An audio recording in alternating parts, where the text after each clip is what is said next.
Waheguru Ji Ka Khalsa, Waheguru Ji Ki Fateh. I'm going to try to wrap things up a little bit for a couple minutes, and then we're going to actually break out. We're just a little different. We're going to break out into boys and girls sessions and have a couple discussions. Some conversations are more relevant to girls, some conversations are more relevant to boys, so we're going to try to do that this time. It's going to be like 10 more minutes, so don't worry about it. And then after that, we're going to play some games. So I think everybody spoke really well. Does everybody understand what an analogy is? Right? So for example, if I say, I'm thirsty, right? Then someone could be like, yeah, he's a little bit thirsty, we can't really tell so much detail. But if I say, I'm thirsty like, I've been playing basketball for 20 hours in the scorching heat, sun, and haven't had a sip of water. Then you sort of understand how thirsty I am, right? Because you can sort of picture where I am and like what I'm doing, right? So Guru Sahib uses analogies to explain to us so many different things, so many different concepts. He uses analogies about farming, about business, about every different profession out there, right? So we are here gathered as a basketball camp. So we're going to try to use basketball as an analogy to understand life, right? So Ikjot Baji did a great job to start out, and he talked about the 5 vices, and he talked about the 5 opponents and stuff like that. Let's talk about one vice real quick. Okay, that is homement. Okay, what is homement? What is hankar? Hankar and homement is similar. What does it mean? Ego. Okay. So, on the basketball court, how do I represent my ego? If I'm driving along and the ref calls me for traveling, I can respond. I can hand the ball to the ref, or I can say, that wasn't a travel. What are you doing? Why are you calling traveling on me? You think, are you blind? I could say that. It wouldn't be uncommon. It is quite common. People do that, right? That is homement. That is hankar. Okay? So similarly in life, sometimes in life, we won't get what we want. Sometimes when we're taking a test, we don't get the grade we want. Sometimes a tragic thing happens in our family or something like that, and we have a choice on how we respond to it. Right? Just like we have a choice on how to respond to a call by the ref, a missed shot, anything, right? So we can respond by saying, here you go, ref, here's the ball. I'm going to try harder next time. Or we can respond by saying, that's wrong. This is totally wrong. I'm very upset. I'm very mad. Right? So these are the choices that we have in life. Are you with me? Okay? So next thing I'm going to talk about, well, let's just talk about a little bit of the basics. In general, when you play basketball, there's a little bit of a discipline that one must maintain. For example, if you're in a team, you wear a jersey, right? You wear shorts, they match. You have particular timings where you go in, 5 people on the court at one time. Similarly, a Sikh has a discipline. A Sikh, like a basketball team, has a uniform. What is our uniform? 5Ks.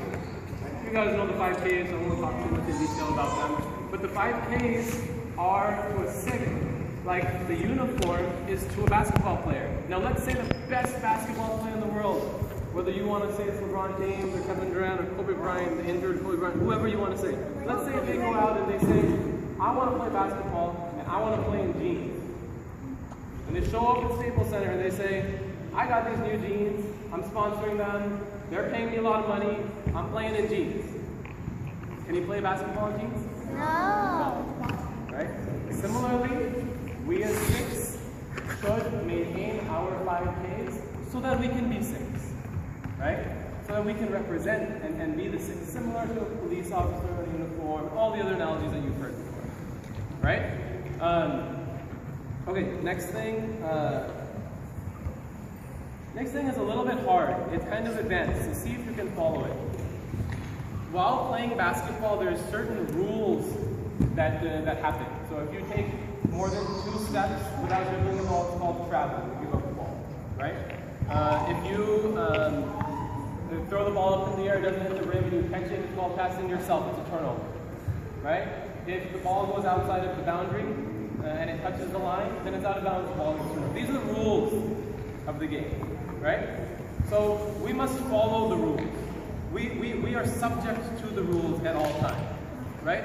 In addition to those rules, there are also rules like guidelines. Like if you dribble really high, it's going to get stolen. If you dribble really low, you're going to protect the ball and you're going to succeed. Right? If you shoot from here, someone might block you. But if you shoot from here, maybe you'll get the shot off. Right? Similarly, in life, there are rules. Okay? They are called hukam. Right? Hukam are the rules and the guidelines that we must and we are constantly following. But sometimes we say, even though we know the rule is be honest, right? Or we know the rule is be nice to your friends or don't make fun of someone or something like that. Sometimes we don't follow the rules, right? So we need to always try to follow the rules. Because in life, it's not going to be like right away, right that second when you are not nice to someone, it's like you stepped on the out of bounds ball to do this thing. It's not just, it doesn't happen right that second, right? But it happens a little bit later. If you do something bad, you will, it's not going to be following the guidelines that have been set forward for us. Okay? So those guidelines, those rules are hukam. We know what they are. They're all the good traits like sat, truthfulness, santosh, living in contentment, daya, being generous, taram, being completely righteous and steadfast in your belief. All these different things, right? Now, we know sometimes life goes really fast, just like the games. Right? The games go so fast, and what do? We call time out. Right? It's going so fast, and we call time out. What do we do when we call time out?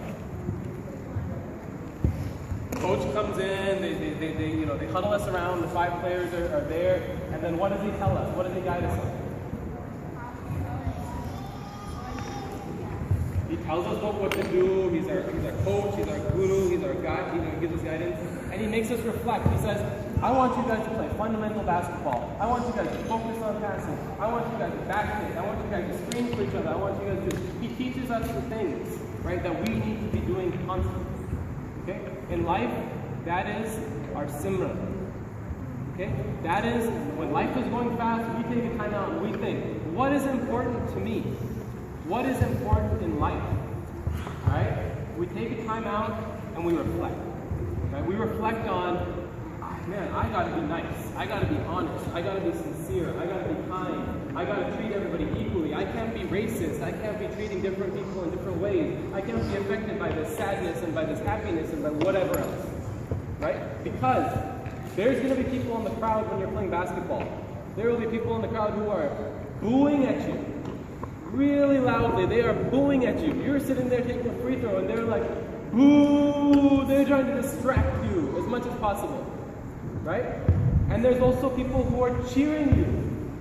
They're like, yeah, you're so awesome, you're the best, you're so cool, you make all your shots, all this stuff. And that's also a distraction. Because then all of a sudden you think you're so cool. So you have to take all of these things that happen in life, the sadness, the happiness, the encouragement, the praises, the slanders, everything, and just sort of treat them equally. Everything happens the way it's happening, under what it is. Right? And then there will come a point, right? Like right now in the morning, in the drills and stuff, I was telling some of the older kids, whatever, you got to keep your head up while you're dribbling. When you do a crossover, you got to snap it across. You got to snap it faster. If you do it slower, it's going to get slower, right? There will come a time where you don't have to just sort of say that to someone, right? Because the first step is to like know it, right?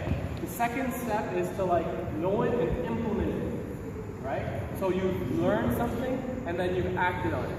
And then the third step, right? The third step is you don't have to think about it, right? Without even thinking, your head is up. You can't even dribble looking at the ground or the ball. You are just doing it naturally. Okay, that's called Sahaj Avastha. That is the thing where you want to get to, where things happen on their own in the positive way. Okay, questions? Is that too much stuff? If we forget what to do, then whom should we go and ask? All questions go to the Guru. If you have any questions, go to the Guru Granth Sahib and ask the Guru Granth Sahib the questions. If you can't find the answers there or can't understand the answers there, you ask someone who has understanding of the Guru Granth Sahib.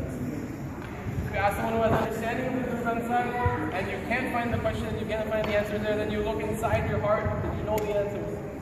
You know it already. Okay, so can I get the girls to stand up, please?